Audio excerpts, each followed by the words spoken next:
ನನ್ನನ್ನು ಹುಡುಕುತ್ತಾ ಇದ್ದಾರೆ. ನಾನು ರೊಟ್ಟಿ ಮುರಿಯುವಾಗ ನನ್ನ ಜೊತೆ ಪಾಲು ತೆಗೆದುಕೊಂಡರು. ನಾನು ಭೂತ ಅಲ್ಲ ಎಂಬುದಾಗಿ ನನ್ನ ಕೈ ಕಾಲುಗಳನ್ನು ಪಕ್ಕಿಯನ್ನು ತೋರ್ಪಡಿಸಿದೆ. ಇವರು ನನ್ನನ್ನು ನಂಬುತ್ತಾ ಇದ್ದಾರೆ ಎಂಬುದಾಗಿ ಆ ಶಿಷ್ಯರ ಮೇಲೆ, ಆ ಜನರ ಮೇಲೆ ಸ್ವಾಮಿ ಪ್ರೀತಿ ಇಟ್ಟುಕೊಂಡು ಅವರು ಬಲಹೀನರೇ ಎಂಬುದಾಗಿ ತಿಳ್ಕೊಂಡು ಮೇಲನ ಶಕ್ತಿಯನ್ನು ನಿಮಗೆ ಒದಗಿಸ್ತೇನೆ, ಅಲ್ಲಿ ತನಕ ನೀವು ಸಮಾಧಾನವಾಗಿ ಇಲ್ಲಿರಿ ಎಂಬುದಾಗಿ ಹೇಳುತ್ತಾ ಕಟ್ಟ ಕಡೆಗೆ ಅವರ ಮಧ್ಯದಲ್ಲಿ ಮೇಲಕ್ಕೆ ಸ್ವಾಮಿ ಎತ್ತಲ್ಪಡುವಾಗ ಎರಡೂ ಕೈಗಳಿಂದ ಅವರನ್ನು ಹರಸಿ ಆಶೀರ್ವದಿಸಿ ಎತ್ತಲ್ಪಟ್ಟರು. ಹಾಗೆ ಪರಲೋಕಕ್ಕೆ ಒಯ್ಯಲ್ಪಟ್ಟ ಮೇಲೆ ಅವರು ಆತನನ್ನು ಆರಾಧಿಸಿ ಬಹು ಸಂತೋಷದಿಂದ ಯೆರೂಸಲೇಮಿಗೆ ಹಿಂತಿರುಗಿ ಹೋಗಿ ಯಾವಾಗಲೂ ದೇವಾಲಯದಲ್ಲಿ ದೇವರನ್ನು ಕೊಂಡಾಡುತ್ತಿದ್ದರು. ಯಾವಾಗಲೂ ದೇವಾಲಯದಲ್ಲಿ ದೇವರನ್ನು ಕೊಂಡಾಡುವ ದಿನವೇ ಪುನರುತ್ಥಾನದ ದಿನವಾಗಿ ಮಾರ್ಪಡಲ್ಪಟ್ಟಿತ್ತು. ಅವರೆಲ್ಲರಿಗೂ, ನಮ್ಮೆಲ್ಲರಿಗೂ, ಇಡೀ ವಿಶ್ವಕ್ಕೆ ಸಂತೋಷವನ್ನು ತಂದಂಥ ದಿನವೇ ಪುನರುತ್ಥಾನದ ದಿನವಾಗಿ ಮಾರ್ಪಡಿತ್ತು.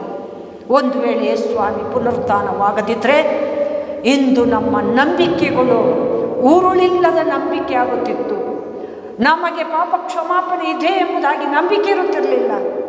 ಅಥವಾ ನಾವು ಪ್ರಸಂಗಿಸ್ತಿರುವಂಥ ದೈವೋಕ್ತಿ ಅದು ನಂಬಿಕೆಗೆ ಆಧಾರವಿಲ್ಲದ ದೈವೋಕ್ತಿ ಆಗ್ತಿತ್ತು.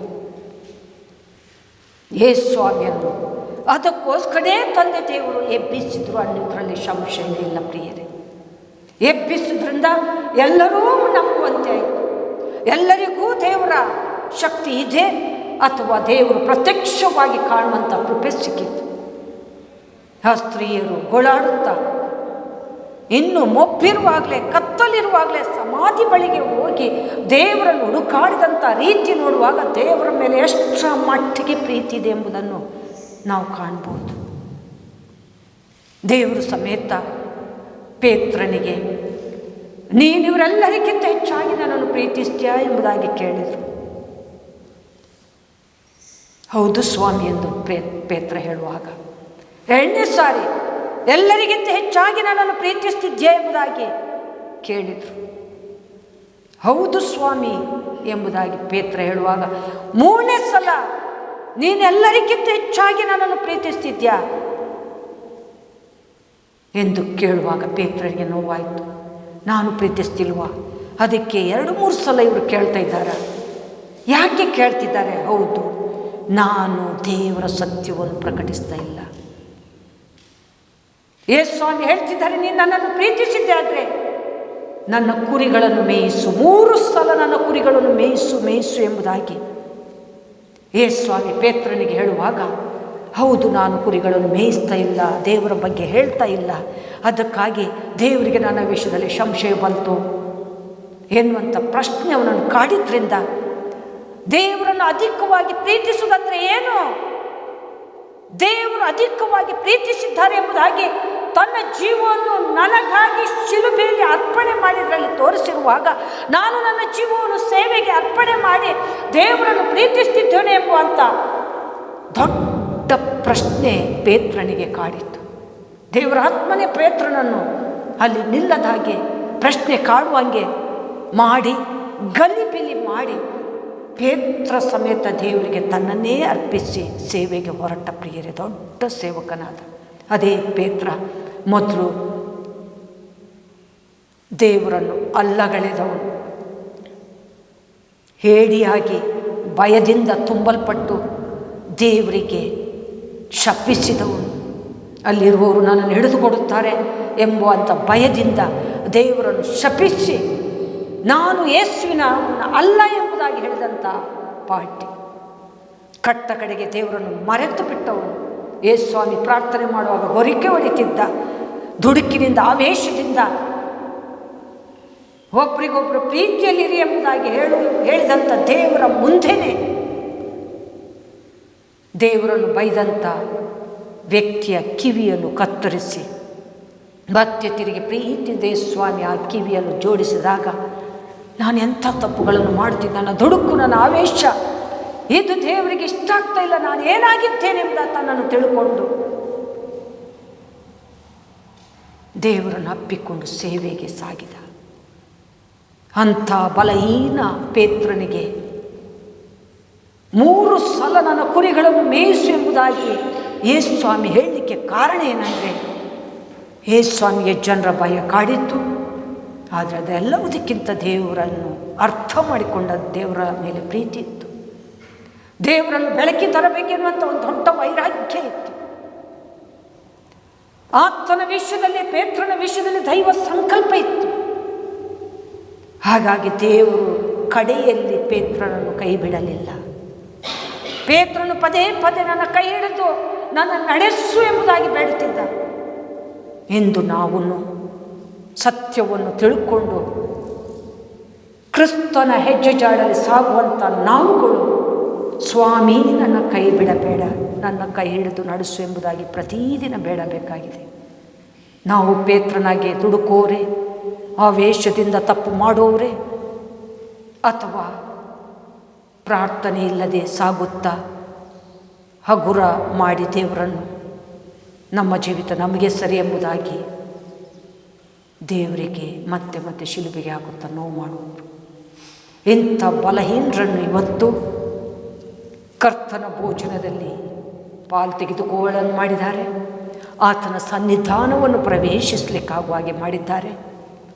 ಆತನ ಸಮ್ಮುಖದಲ್ಲಿ ನಿಂತು ಕೈಗಳನ್ನೆತ್ತಿ ಮನಬಿಚ್ಚಿ ಹೃದಯಪೂರ್ವಕವಾಗಿ ಅಂತರಾಳದಿಂದ, ಪೂರ್ಣ ಪ್ರಾಣದಿಂದ, ಪೂರ್ಣ ಬುದ್ಧಿಯಿಂದ, ಪೂರ್ಣ ಶಕ್ತಿಯಿಂದ ದೇವರನ್ನೇ ಗುರಿ ಮಾಡಿಕೊಂಡು ಆರಾಧಿಸುವಂಥ ಮಹತ್ವವಾದಂಥ ಭಾಗ್ಯ ಭೂಲೋಕದಲ್ಲಿ ನಮಗೆ ದೇವರು ಅನುಗ್ರಹಿಸಿದ್ದಾರೆ. ಹಾಗೆ ನಮಗೆ ಪಾಪ ಕ್ಷಮಾಪಣೆ ಆಗಿದೆ. ನಾವು ರಕ್ಷಿಸಲ್ಪಡುವ ಮಾರ್ಗದಲ್ಲಿದ್ದೇವೆ. ಕಡೇ ತನಕ ತಾಳಿಕೊಂಡು ಸಾಗೋನಿಗೆ ರಕ್ಷಣೆ ಎಂಬುದಾಗಿ ದೇವರು ಹೇಳಿರುವಾಗ ನಾವು ಕಡೇ ತನಕ ತಾಳಿಕೊಂಡು ರಕ್ಷಿಸಲ್ಪಡಬೇಕೆನ್ನುವಂಥ ದೊಡ್ಡ ನಂಬಿಕೆ, ನಿರೀಕ್ಷೆಯಲ್ಲಿದ್ದೇವೆ. ಇಂಥ ಮಹಾಕೃಪೆಗೆ ಪಾತ್ರರಾದಂಥ ನಾವುಗಳು ದೇವರನ್ನು ಲೋಕಕ್ಕೆ ಪ್ರಕಟಿಸಲೇಬೇಕು. ದೇವರನ್ನು ಪ್ರೀತಿಸ್ತಿದ್ದೇವೆ ಅನ್ನೋದಕ್ಕೆ ಅರ್ಥ ಏನು? ಪೇತ್ರನಿಗೆ ದೇವರು ಹೇಳಿದ್ದಾರೆ, ನೀನು ನನ್ನನ್ನು ಪ್ರಕಟಿಸು, ನನ್ನ ಕುರಿಗಳನ್ನು ಮೇಯಿಸು. ಇವತ್ತು ಕುರಿಗಳನ್ನುವಂಥ ಅನೇಕ ಜನರು ದಾರಿ ತಪ್ಪಿ ನಾಶವಾಗುತ್ತಿದ್ದಾರೆ. ಮೇಘಮಂಡಲದಲ್ಲಿರುವಂಥ ಅಧಿಪತಿಯಾದಂಥ ಸೈತಾನನು ಯಾರನ್ನು ನುಂಗಲಿ ಎಂಬುದಾಗಿ ಸಿಂಹದಂತೆ ಗರ್ಜಿಸುತ್ತಾ ಎಲ್ಲರ ಮೇಲೆ ತನ್ನ ಕಾರ್ಯವನ್ನು ಮಾತಿಲ್ಲದಂತೆ ಮೌನವಾಗಿ ನೆರವೇರಿಸ್ತಿದ್ದಾನೆ. ಒಂದು ಸಲ ಸ್ಥಿರಗೊಂಡು ನಿಂತಹ ಪ್ರಾಣಗಳು ಮತ್ತೊಂದು ನಿಮಿಷದಲ್ಲಿ ಅಲ್ಲೋಲ ಕಲ್ಲೋಲವಾಗ್ತಿದ್ದಾರೆ. ಲೋಕದ ದುರಾಶೆಗಳಿಗೆ ಬಲಿಯಾಗ್ತಿದ್ದಾರೆ. ಕೆಟ್ಟತನಕ್ಕೆ ಏಚಿಕೊಂಡು ದೈವ ಸ್ವಭಾವದಲ್ಲಿ ಪಾಲು ತೆಗೆದುಕೊಳ್ಳಬೇಕೆನ್ನುವಂಥ ಹಂಬಲ, ದಾಹ ಇವತ್ತು ಯಾರಲ್ಲೂ ಇಲ್ಲ. ಮೇಲಿದ್ದ ಲೋಕವನ್ನು ದೇವರು ನೋಡುವಾಗ ಲೋಕ ಕೆಟ್ಟು ಹೋಗಿದೆ ಎಂಬುದಾಗಿ ಹೇಳಿದಂಥ ಮಾತು ನಿಜವಾಗಲೂ ಲೋಕದಲ್ಲಿ ಹಾಗೆಯೇ ಸಾಗ್ತಾ ಇದೆ. ಅದಕ್ಕೋಸ್ಕರ ದೇವರು, ಇನ್ನು ನಾನು ಹೀಗೆ ಕೂತ್ರೆ ಆಗಲ್ಲ, ನನ್ನ ಏಕೈಕ ಪುತ್ರನನ್ನು ಲೋಕದ ಪಾಪಕ್ಕೋಸ್ಕರ ಕಳಿಸಿಕೊಡಬೇಕು.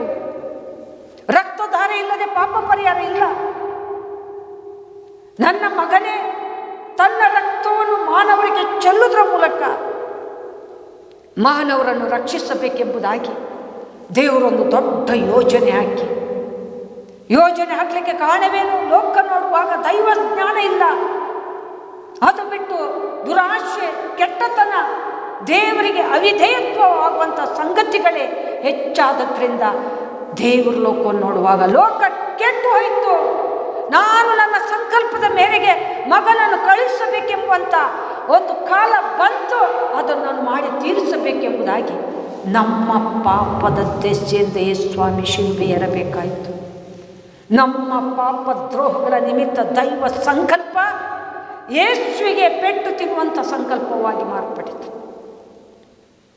ಜನ್ಮತ ಕರ್ಮತ ಪಾಪಿಗಳಾದಂಥ ನಾವುಗಳು ಪಾಪ ಕ್ಷಮಾಪಣೆಯನ್ನು ಹೊಂದುವುದು ಯೇಸು ನಮಗೋಸ್ಕರ ಶಿಲುಬೆಯಲ್ಲಿ ಸುರಿಸಿದಂಥ ಆ ರಕ್ತದ ಮಹತ್ವವನ್ನು ತಿಳ್ಕೊಳ್ಳುವುದರಲ್ಲಿ. ಮೊನ್ನೆ ಶುಭ ಶುಕ್ರವಾರದಂದು ಆ 7 ರೀತಿಯ ರಕ್ತದ ಮಹತ್ವ ಏನು, ಶಿಲುಬೆಯಲ್ಲಿ ಸ್ವಾಮಿ 7 ರೀತಿಯಲ್ಲಿ ನುಡಿದು ಆ ನುಡಿಯಲ್ಲಿ ಅರ್ಥಗರ್ಭಿತವಾದಂಥ ಸಾರಾಂಶ ಏನು ಎಂಬುದಾಗಿ ನಾವು ತಿಳ್ಕೊಂಡ ಮೇಲೆ ಮತ್ತೆ ಮತ್ತೆ ದೇವರನ್ನು ನಾವು ತಪ್ಪು ಮಾಡೋದ್ರ ಮೂಲಕ ಶಿಲುಬೆಗೆ ಹಾಕೋರಲ್ಲ. ಆತನು ಹೇಗೆ ತನ್ನ ಜೀವಿತವನ್ನು ಮಾದರಿಯಲ್ಲಿ ಆ ಕಠಿಣ ಹಿಂಸೆಯಲ್ಲೂ ಶಿಲುಬೆಯಲ್ಲಿ ತೋರ್ಪಡಿಸೋ ಹಾಗೆ ನಾವೂ ನಮ್ಮ ಜೀವಿತವನ್ನು ದೇವರಿಗೋಸ್ಕರ ಮುಡುಪಾಗಿಟ್ಟುಕೊಂಡು ಆತನ ಶಿಲುಬೆ ಹೊರುತ್ತಾ